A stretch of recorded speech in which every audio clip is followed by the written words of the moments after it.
Hi, and thank you so much for clicking play. I'm in my closet. As you can see, I am trying to decide on what to wear. Typical woman, closet full of clothes, but I've been sitting here saying I have nothing to wear. I am what you would call, oh, why is she taking red wine with a straw? Because I already have my lipstick on and I don't want to ruin my lipstick with a glass, so I'm having red wine. I'm going out for brunch. I could not for the love of me find anything in my closet, so I ended up going shopping instead. I got these trousers, but I couldn't wear this sweater, which I also got because it got a little windy, so I ended up just wearing my sort of newish pink sweater. It's not very new anymore, and the old jacket, but I had to hurry up because my friend who I was meeting was already at the restaurant, so this is the rest of the vlog of that. She was like, "Are you serious? Bitch, you're out shopping while I sit here and wait for you?" So I started running. I had to hurry up because I also hate to wait for people, so I understood why she was so ticked off.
Hi guys, was lachst du?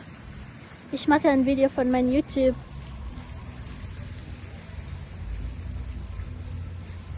Doing what I love to do. Chilling, drinking, at a nice restaurant with a friend. Weißt du, heute ist ein Konzert, drum die Leute sind nicht da. Aber wenn sie hat so eine Pause, dann kommt alle Leute. Warst du noch nicht so reich? Ich war für viele Konzerte hier. Ja.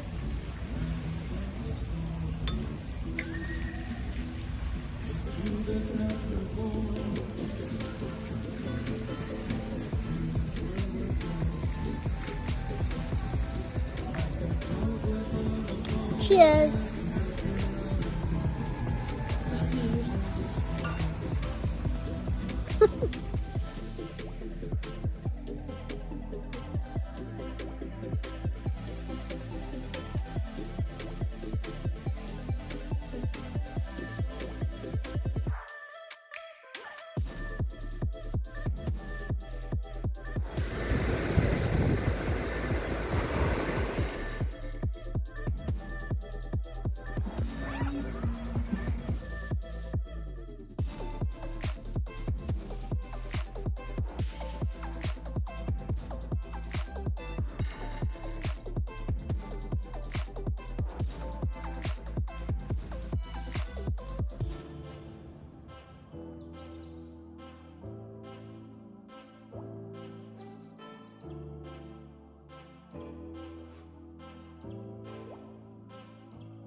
So, that is good wine. Every time my man gives me wine, every time he buys me a bottle of wine, it's normally better than what I choose because I think his taste is more refined. Very nice. Good quality. Anyways, as I was saying, and the weather looks nice. I hope it remains this way. In German, they say, April macht, was will, which means April does whatever the F it wants. So you never know with April, but hopefully we're now at the end of March. Hopefully this will be a good April. But what I wanted to say before I go outside is this. I am what you would call a guerrilla fighter, rebel fighter who launches guerrilla warfare, where if the opportunities are not equal, if the fighting ground is already rigged, and the only way to be heard is kuingia mitini, which is Swahili for going into the forest, so be it, I will do it. I will be the first to volunteer to go into the forest. I come from a lineage of guerrilla fighters, actually. My grandmother, the mother of my dad, was a guerrilla fighter during the Mau Mau fighting. They were fighting to get independence from British colonizers who had grabbed their lands. I come from the Agikoyo tribe of Kenya. We are known to be freedom fighters. It's in our blood. And my grandma was literally in the forest. Lest we forget, the Mau Mau freedom fighters were brave young men and women from especially my tribe, the Agikoyo tribe of Kenya, popularly known as Kikuyu, although I do have to point out that they were Mau Mau in other tribes as well, tribes that joined forces with us, such as the Meru, Aembu, and so on and so forth, but they were mostly from the Agikoyo tribe. They fought tooth and nail against the colonial rule. Mind you, the Mau Mau had no advanced weapons. Still, they launched one of the greatest guerrilla warfare ever witnessed on the African continent. At some point, they were able to steal some weapons from the British, and they continued their fight until 1963 when we got our independence. Lest we forget the bravery of these young Africans. We are known to be freedom fighters. It's in our blood. And my grandma was literally in the forest. She was not a field marshal. She was not a soldier, but she was taking care of wounded guerrilla fighters as well as taking them food. So it's literally in my DNA. So right now, with the way the world is set, you can see that a lot of African leaders are standing up to the Western world finally, and they're asking, why are these people still meddling in our politics? Why are they still on our continent, right? And I have always been, what do I mean by guerrilla fighter? For instance, when the Mau Mau were fighting against the British, they didn't have the kind of weapons that the British came with, so they just had to launch the war from just hiding, from taking cover in the forest. So when people are oppressed to the point where they have to fight back and the fighting ground is not equal, they wanaingia mitini, as we say in Swahili.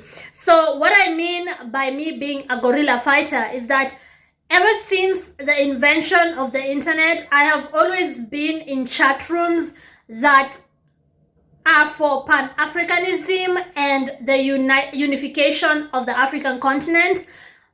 So in today's public discourse, there's certain things that you are not allowed to say on the internet, because the who's who, the elite, the people who really run the world do not want certain truths being discussed out there. When you say certain things, your whole YouTube channel could be pulled down. We've seen channels that have been pulled down because somebody said one statement on one video and they just took down the whole channel. We've seen heavy censorship, especially from the left, from the politics of the left. They just censor anyone who doesn't say what they want them to say. We've seen people's comments being highlighted on YouTube, on Facebook, on Instagram. The person gets doxxed and gets harassed by members of the general public. Sometimes they lose their job. We've seen all sorts of crazy things happen, and today's guerrilla fighters have got to go into chat rooms. The chat rooms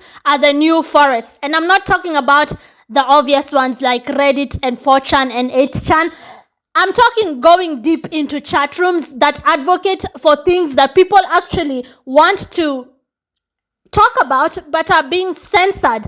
Nowadays, we know a lot of people are on Rumble instead of YouTube because they are a little bit more relaxed when it comes to the rules of what you can say and cannot say. And basically, that's what I mean when I say I'm a guerrilla fighter. I am in so many chat rooms. I am in so many discussion forums that are not mainstream. And basically, that's where I launch my ideological war from. Like, that's where I am free to discuss some of the things that happen, for instance, on the African continent. I do not get why we are told that we are free as Africans, and yet we see neocolonialism rampant on the continent. We see the African continent being exploited. France, for instance, takes up to 500 billion annually. They steal this money from countries that are their former colonies to date. And so I am on many chat rooms where people raise money, people agree on certain things, people put certain people on the front line to go and run for political office. And I'm not ashamed to say it that I do join the guerrilla warfare. I do join guerrilla fighters on certain chat rooms that are not mainstream when it comes to things that I believe in, especially when it comes to the question of Africa uniting, Pan-Africanism, and saying no to neocolonization. That's what I mean by modern day guerrilla warfare. I've always been in chat rooms on the internet that are for Pan-Africanism. I have always voted pro-Africa and the people of Africa coming together and speaking with one voice. I know the dirty tricks of the West of dividing us, divide and rule, and I've always been part of that family or community on the internet where we've launched guerrilla warfare from the very start of the internet, and we've talked about these things in chat rooms, in forums. We've voted on certain things that manifested in the real world, in the brick and mortar world, where I have supported certain groups that went on to get the attention of big corporations that funded certain leaders who went on to be elected in their respective countries. And I'm proud of it. I am proud of being part of course I use a fake name. I've been in every chat room that is for African people and Africans ruling themselves and stopping the looting of our continent. I have been underground for the longest time. It's only on mainstream, well, what do I have here?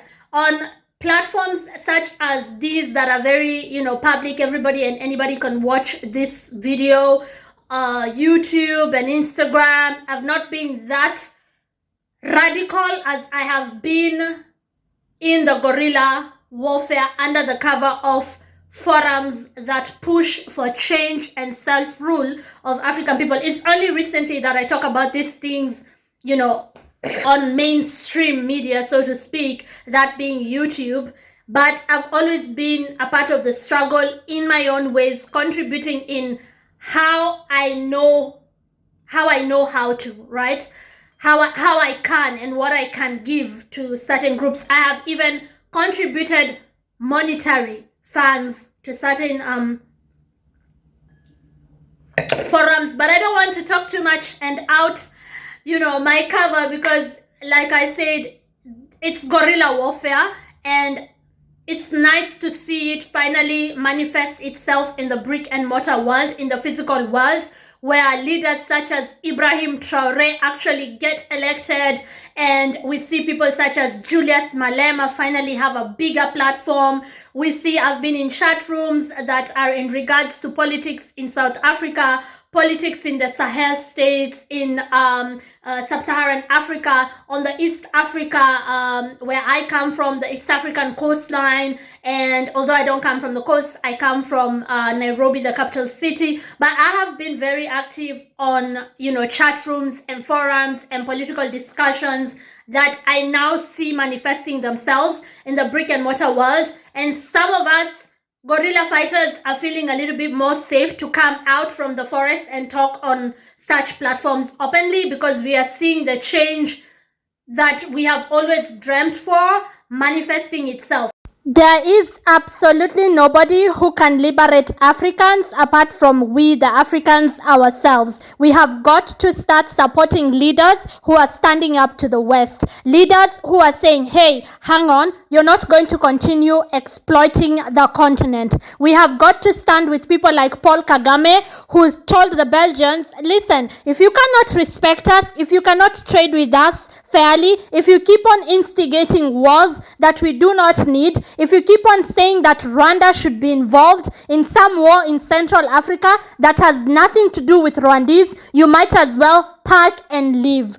Leaders such as the Namibian woman who was elected, I call her Mama Simba, who tells the West, listen, if you think you don't have to apply for visas just like we apply for visas when we come to your countries, then you don't have to come. Africans, we have got to start standing up for ourselves, respecting ourselves, because nobody will respect us if we don't respect ourselves. We have got to start supporting leaders who tell us things such as, do not allow the exportation of our minerals at a throwaway price, especially because we export it raw and then they send us back finished products that we have to import at skyrocketing prices. We are killing our economies. We have got to come together and not be shamed and not be told that, oh, you can't talk like this because you're chasing away investors, you're chasing away tourists. If they cannot respect us, they might as well just not come. I think this is the great awakening of Africa, African people, our people, and you should do whatever you can. You can make a change in whatever capacity. Whether it's you going undercover, ingia mitini, go and fund organizations that you know are in certain countries that are trying to get certain people into office, that are campaigning for certain people to be elected. Contribute the little that you can, or the much that you can. You saw what happened in Kenya with Gen Z when they stood up to the government, something that was unheard of because everybody thought, oh, these are kids, they don't understand what's going on. They stood up to the government and they stopped a bill from being passed. The whole of Africa should now ask that the West stops meddling in our affairs, whether it's our political affairs or our financial affairs. We don't need IMF, for instance, on our continent. And that's what I want to encourage anybody who's watching this to start doing. As an African person, only we can liberate ourselves.